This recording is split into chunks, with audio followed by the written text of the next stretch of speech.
ಇಂದು ನಡೆದ ಮೀಟಿಂಗ್ನಲ್ಲಿ ಕಳೆದ ರವಿವಾರ ಮೂಡಬಿದ್ರೆ ಕಂಬಳದಲ್ಲಿ ಆದ ಘಟನೆಯ ಬಗ್ಗೆ ತೀರ್ಪುಗಾರ ಅಜಿತ್ ಜೈನ್ರ ಬಳಿ ಕ್ಷಮೆ ಕೇಳುವ ಮೂಲಕ ಪೈಯೊಟ್ಟು ಸತೀಶ್ ಸಾಲ್ಯಾನ್ ವಿಷಾದ ವ್ಯಕ್ತಪಡಿಸಿದರು.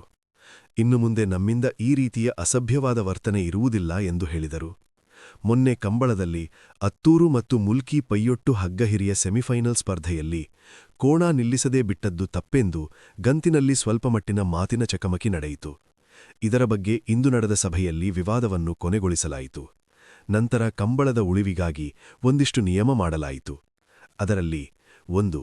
ಗಂತಿನಲ್ಲಿ ಕೋಣದ ಒಟ್ಟಿಗೆ ಮ್ಯಾಕ್ಸಿಮಮ್ 8 ಜನಕ್ಕೆ ಮಾತ್ರ ಅವಕಾಶ. ಉಳಿದವರೆಲ್ಲರೂ ಗಂತಿನಿಂದ ಹಿಂದೆ ನಿಲ್ಲತಕ್ಕದ್ದು. 2.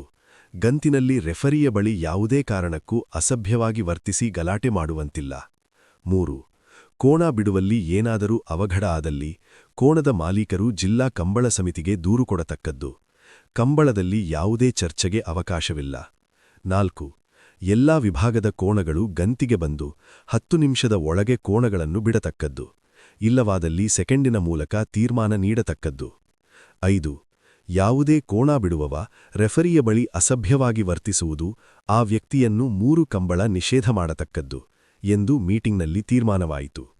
ಕೊಳಕೆ ಭಾಸ್ಕರ್ ಕೋಟ್ಯಾನ್, ನಂದಳಿಕೆ ಶ್ರೀಕಾಂತ್ ಭಟ್, ರಂಜಿತ್ ಪೂಜಾರಿ, ಪೈಯೊಟ್ಟು ಸತೀಶ್, ರೆಫರಿ ಅಜಿತ್ ಜೈನ್, ವಲೇರಿಯನ್ ದೇಸಾ, ಜನಾರ್ದನ್ ನಾಯಕ್, ಮುಡಾರ್ ರೋಹನ್, ಲೋರಟ್ಟು ಅವಿಲ್ ಮೆನೇಜಿಸ್, ರಾಜೀವ್ ಶೆಟ್ಟಿ, ವಿಜಯ್ ಕುಮಾರ್ ಮುಂತಾದವರು ಇಂದು ನಡೆದ ಕಂಬಳ ಮೀಟಿಂಗ್ನಲ್ಲಿ ಉಪಸ್ಥಿತರಿದ್ದರು.